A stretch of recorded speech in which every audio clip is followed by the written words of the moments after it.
Hey everybody, I'm Morgan Decker, and for the purpose of this presentation, I'm going to be serving as data coach for the English Language Arts Department. Let's start looking at our purpose. So just to kind of give this presentation some context and some clarity, we will be focusing on Hart County, Georgia. That is going to be in northeast Georgia, really near the South Carolina line. Some specifics for this is that we are going to be looking at Hart County High School, specifically the Language Arts Department, with grades 9th grade and 11th grade. So we also have our mission here, so that is excellence in teaching, creating a challenging educational environment, and also striving to create learners that are responsible and productive.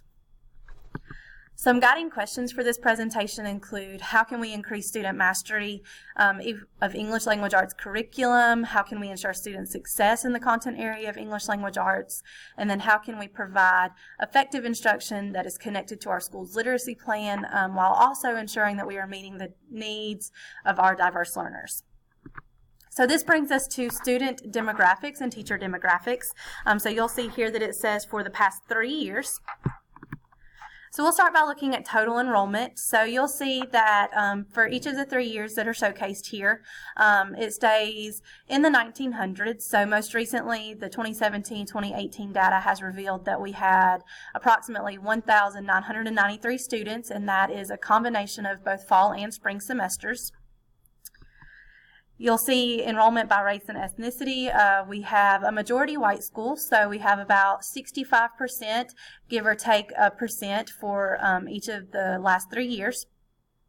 We also have about 24-25% of a black population, 6% Hispanic, 2% Asian, and then about 3 or 4% of a multiracial background. As far as enrollment by other subgroups go, you'll see that we do have just a slight marginal increase of males here rather than females. And we also have students that are economically disadvantaged, which are eligible for free and reduced lunches there. We have students with disabilities. In 2015-2016, we had 1% of our student population that was a migrant student, and then we have between 1 and 2% of students that have limited English. As far as demographics by teachers go, this is our teacher race and ethnicity breakup, and so you'll see for the 2017-2018 school year, as well as for the other two school years, that we have a majority white educator kind of basis here at Hart County High School. For the 2017-2018 school year, we also had 4 black teachers, 1 Hispanic teacher, and those together total 62. As far as teachers' years of experience, this kind of varies, but you'll see that the majority fall between 1 and 10 years, 11 to 20 years, or 21 to 30 years, with in 2017 the majority being 11 to 20 years.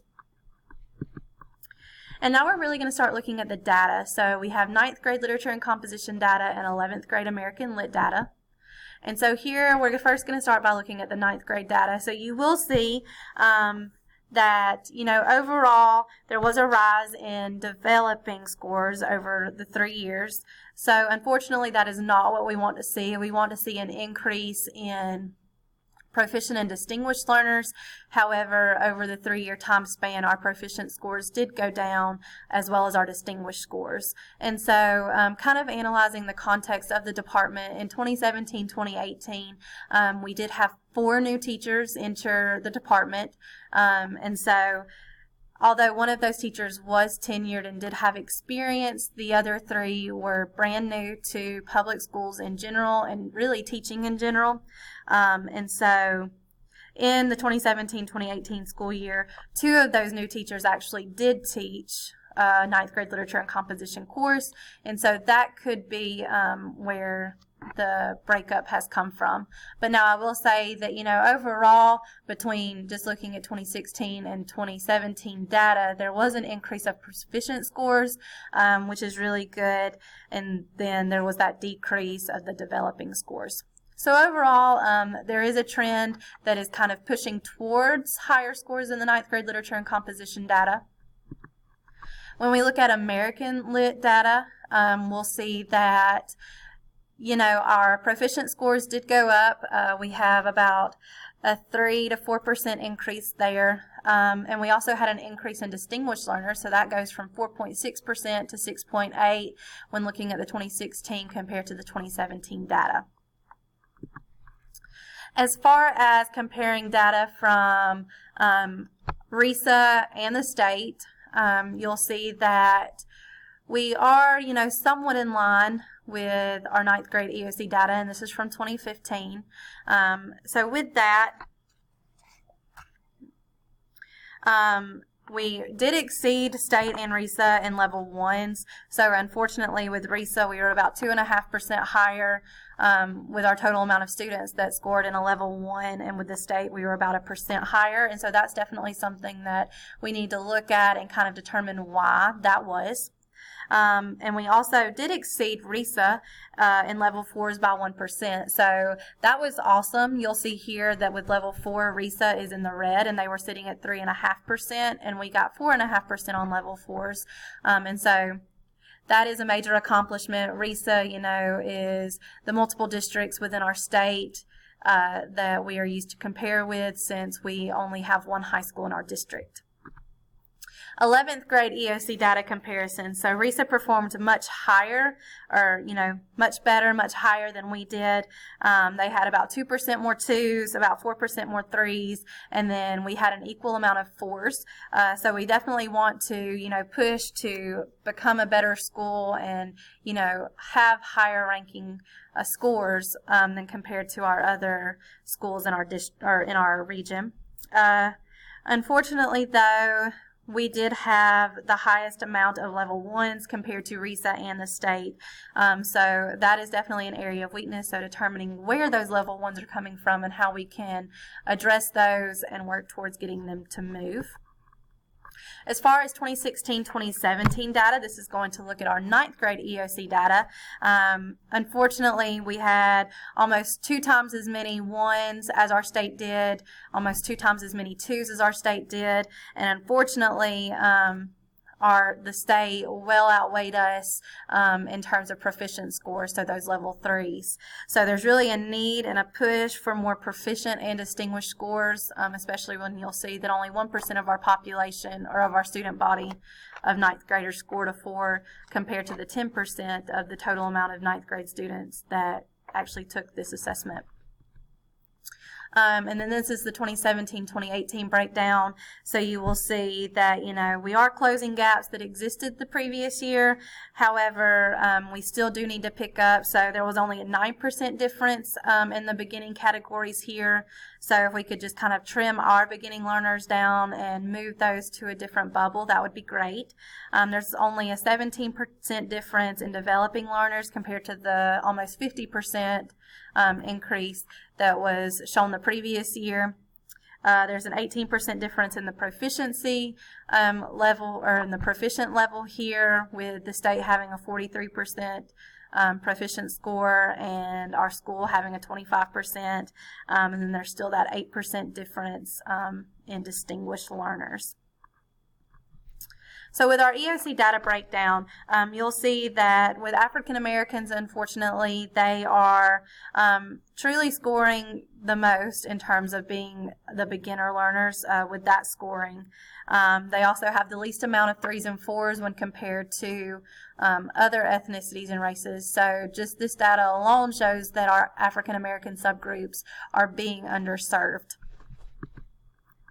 Looking at 11th grade EOC data, more than 10% of our population here are those beginning learners. We have that small gap between the developing and proficient compared to the state, so that was really good. And then with our 17 and 18 data, the scores are equal pretty much in development and proficiency, which are great. and that's being compared to the state. So I feel like we're spot on with that, but really finding a way to, take the bubble kids, so those kids that are right on the bubble of being a developing but almost a proficient, or being a proficient and then moving to distinguished. I really think that we need to work on moving those students and addressing those students and their needs to hopefully, move some of those beginning learners up to kind of bridge that divide, and also to increase the amount of distinguished learners that we have within our school. With the 11th grade EOC breakdown, once again, African Americans, they have the least amount of threes, so unfortunately they are not proficient, they are not meeting grade level expectations, and they have the second least amount of fours, and so we definitely need to make sure that, we are meeting their needs. You'll see that mixed races has the least amount of fours, and so definitely making sure that we're finding ways to meet the needs of these diverse groups is going to be important. And so some final thoughts. Areas of strength, it does seem like we are getting better at increasing our level 4s in American literature. So this shows that our teachers are being rigorous and they are creating that academically challenging environment to kind of push our students forward to get those level 4s. And then there was an increase in level 3s in 9th grade literature and composition, so that shows that our educators are understanding what is expected of our students and pushing them to attempt to meet the expectations that have been set before them. Weaknesses, unfortunately, include the loss of 9th graders earning level 4s on EOCs. I definitely feel like, as a 9th grade teacher myself, that there could be more rigor included. I feel like we spend a lot of time, just demonstrating and trying to reteach the basics, that we're not focusing on extending the learning. And so I feel like there are tons of students that we are kind of overlooking because we know that they're going to score well, so level 3s. And so with that, I think we definitely need to push to ensure that we're focusing on all of our students rather than just the lower level students that we feel like need the most instruction. We definitely need to make sure that we're focusing on those higher level students as well. And then just as a whole, in both 9th grade and 11th grade, our data shows that we are underserving our African American subgroups. They perform the lowest when their scores were compared to whites and Hispanics and Asians and our mixed races. And so I definitely think that by incorporating more content that is culturally based and that they would relate to and have some sort of connection with would be imperative in ensuring that they are able to kind of grasp and comprehend and pick up on what we're trying to say and how we're trying to teach. And so I definitely think that we could also open that up, do learning profiles, do interest inventories, do anything to allow, us as educators to appeal to our student body and to the students that we have inside of our classroom. And so some questions to kind of further promote thinking for this is, how do we support growth? So how, as educators, can we increase student growth inside of our own classroom, as well as help departments, so friends, peers outside of our own classroom? What strategies and implementations can we suggest for them to increase our student growth?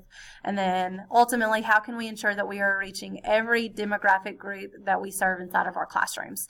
And so definitely incorporating, a wide variety of strategies and readings and ways in which we're teaching and engaging with our students is going to be important moving on, especially given the most recent data.